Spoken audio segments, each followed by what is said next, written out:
Yep.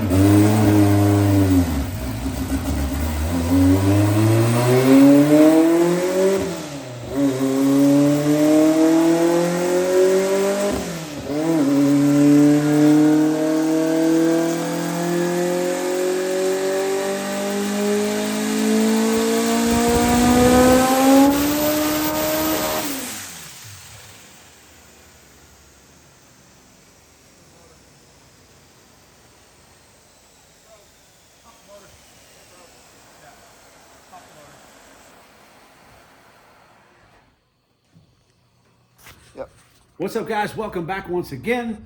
It is the next day. We are in my shop, and we've got our block back from Stone Machine. Deck looks beautiful. Cylinders look great. We've got the bottom ring set in there. We're getting ready to fill them, and our boy Tom is here. He's just about to make his appearance, and we're all ready to file these rings and get this thing put together. Got our Trom pistons, all of our parts, bearings, rods, ready to...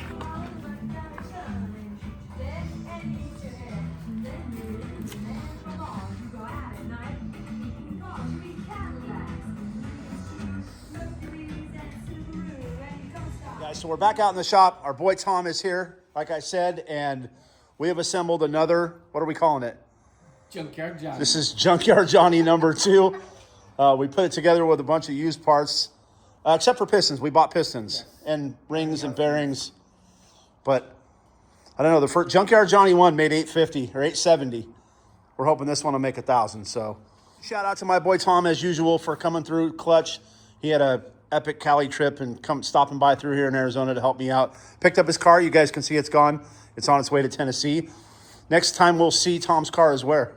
Florida. Florida. Going to Florida. Going to hang out with Kyle and do some drag racing. Some testing and make it right. Heck yeah. All right, guys. So we're going to jump back to it here. Tomorrow I'll be out here putting the rest of this together. But in the meantime, we're going to go kick it. All right, guys. It's the next morning. I'm back out in the shop. And I've got some cleaning up to do after we assembled Junkyard Johnny yesterday. Unfortunately, Tom had to get on the road early this morning on his way back to Tennessee, but always love hanging out with Tom. He's one of my best friends, and love it when he comes through. It kind of sucks that when he does come through, I've always got little projects for him and motors to build, but we did get some time to hang out and just chill for a while, so that was pretty cool. So again, huge shout out to my boy Tom for helping me out with this stuff. It's really nice to have somebody in your corner that, you know, all the import drag racing records that people are trying to beat from the 90s and 2000s. Tom was on the teams that set those records. So having him in my corner is friggin' huge. So again, huge shout out, Tom. I love you, buddy. Back in the shop today, pulling CHEBELLA apart, getting her motor out, and I just went ahead and pulled the wastegate off. And I want to show you guys. That friggin' sucks. So that's telling me that parts of the motor got through the exhaust and ended up going through the turbo, or getting close to it anyways. Hopefully nothing went through it and jacked it up. I'll know once I get the up pipe off and get this whole thing disassembled. Either way, I've got to take it apart and completely clean everything out of it just in case, but that is a bummer. Hopefully it didn't mess the turbo up at all. And that right there is coolant in the oil, which means it probably broke a sleeve. Ugh, that sucks. Here comes the oil. About to pull the turbo off, got the up pipe off, and everything in there looks pretty freaking good. So really happy with that. Whew. This is not a cheap turbo, guys. All right, guys. Definitely some damage in there. Whew. So guys, this right here is why we're cleaning out the intake manifold. Very important you do that after you blow up a motor, before you stick it on the new motor, because if not, all that crap would have ended up right in that new motor. Woo, boy. That 2 and 3 look all right. Wetting down. Holy moly, that does not look good. The freaking head gasket was perfect. The thing wasn't lifting, nothing. Just the valve broke. Oops. All right, we're gonna flip the head over and have a look at that destruction. This is a GSR head. Very expensive, not easy to come by these days. Probably completely destroyed. And like I said, completely destroyed. It wouldn't have been so bad. Yeah, it got into the seats. If it was just like this could be cleaned up, welded on. But then if we go over here, oof. Big oof. Whew. Man. She was not happy, boys. So guys, these cylinder walls would have been fine. Except for in this one. I'm gonna try to shine them up in there. When the valve went sideways, it got into the water jacket, let all the water in on top of the piston, and then it cracked the sleeve right there. Big old oof. Cracked the sleeve, boys. So this one's gonna head off to Aiden Engineering, get re-sleeved, and this will be a backup for my backup. Look at that. Look at the crosshatch is still on the deck from the guys over at Stone Machine. Just knocked it out. Even the head looks friggin' awesome. You know, this motor's got a couple of vents on it after Tom and I put it together. Man, what a bummer. But Junkyard Judy 2 is right there, ready to go. She's about to go in the car. I still need a few parts off of this thing. I still need my oil pan and a couple little bits off of this. Pull the transmission off, obviously, but other than that, she's ready to go. So guys, I experienced death wobble in my Ford F350. It's a 2016 6.7 for the first time ever. I want to throw a little clip in here and show you. It scared the living bejesus out of me. The truck is currently at my buddy's shop getting fixed, but check this out, guys. All right, let's try this again.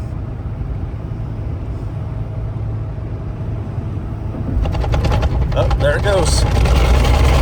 Oh, yeah.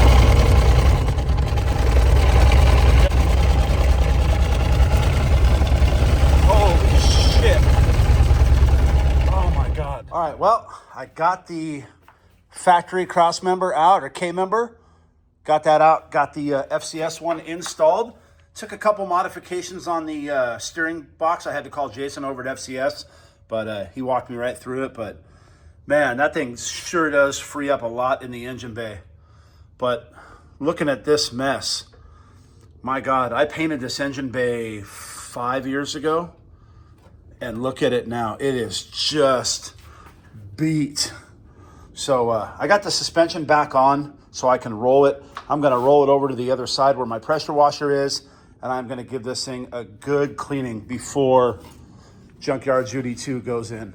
And I'm also switching back to my copper valve cover. I dropped it the other day and it cracked right there, but hopefully there's not a hole all the way through it. Reason being is the breather holes are on the front, and these go over to my catch can, and the factory baffle is still inside this valve cover. On this valve cover, which, dude, this low cash valve cover is baller. It is sick as hell. It looks bitchin'.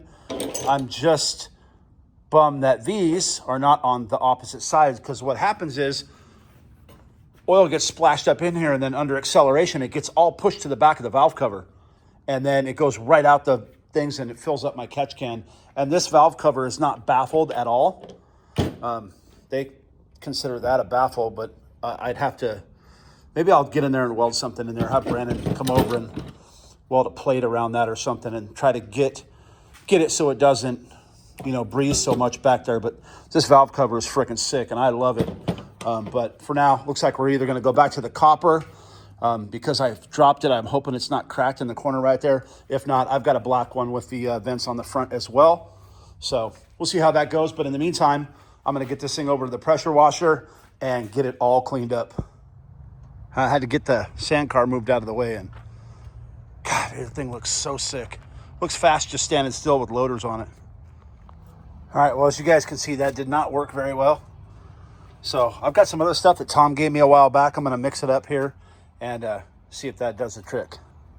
There's some skeletons on the bottle of this thing, so it must do something. All right, we're back in the shop today. Joe's getting this orange car just about finished up. They got the rear back together. The new front arms are on. Shocks are hung. And the 2-inch hollow spindles and brakes are going together right now.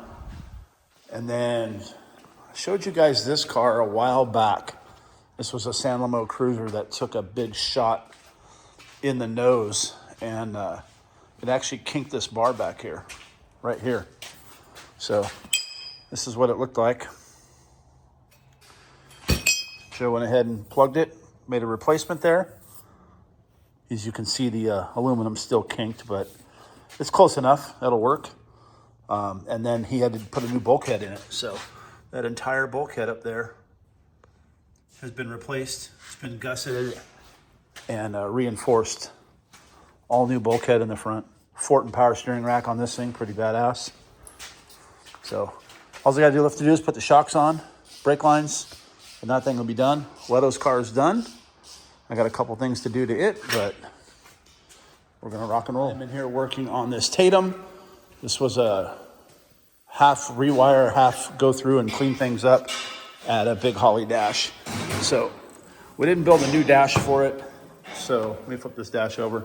Went ahead and just made a new dash panel for it, had it painted, riveted it to the front of the old dash, and then I'm gonna go ahead and cut it out for all the accessories, Switch Pros and the Holly dash. I'm sitting in the driver's seat getting everything taped off. I started drilling my pilot holes. This is for the steering shaft. This is for the radio's push to talk button. We'll put the Switch Pros over here, but look at that. That freaking Holly dash is gonna take up all that room. It's gonna look so good. And then I'll put his radio and his intercom over here. Luckily, sitting in the driver's seat of this car, you can easily reach over here if you need to change the radio. This car's a lot narrower than mine is, so the radio and stuff will go here, which will be no problem at all. And then I'll get to wiring this thing up. I am gonna lose a couple rivets when I cut this dash in, but I'll add a few more to strengthen up the cover plate. But looking good, boys. So I wrapped up my end of the job on this one, wired up the electric power steering, went ahead and hid everything inside this little console, which is pretty cool. His control knob's right there. Got it fused at the battery. It works as it should, and this guy will be stoked. This car is just about finished up. They need to weld the caliper brackets on, and then what I was gonna put the rest of the front end together. And then the Tatum, I've got the new dash panel in. As you can see, I'm starting to get everything laid out. And then I'll start cutting all the accessories in. That is gonna be one big Holly dash in there. That's freaking cool. So that's it for me today over here, guys. I gotta get to it. I'll be back over here tomorrow after work and start getting this thing wrapped up and cut. Back at my place today and had to do a couple things to my car. I've got to modify. You should still see I've got all the shavings from Dylan. I forgot to make a tab for my overflow container. Yeah, sometimes when you're hurrying up and getting the chassis done and ready for powder, you forget some small things. So I went ahead and got my overflow container mounted. I just drilled a hole here and put a riv nut, bolted it down. It's nice and tight. I had a Gatorade bottle down here, and some people were clowning me for it. So went ahead and got this thing mounted up, tie wrapped the bottle down. This one's kind of cool. It's got the overflow that comes out here and it fills the bottle. And it doesn't run out of the bottle until it gets to the very top and gets into that. And then this part is connected to that hose. So once it gets to the very top, then it will start overflowing. So did not have that before. I don't know if you guys saw, I've got that Motion Raceworks catch can. Nice unit. And yeah, this thing's all fixed up and ready to go. Like I told you earlier, I had an injector issue, but we got that worked out. I do need to clean it off a little bit. And then I also didn't think about my rear seat belt tabs. So what I've got going on here is my seat belts are loop through, and they used to loop through this bar right here. The tank was a little bit different in the design before. I thought about running them up to here, to this bar, but it'll look a little weird. I guess in a pinch I could run them up there.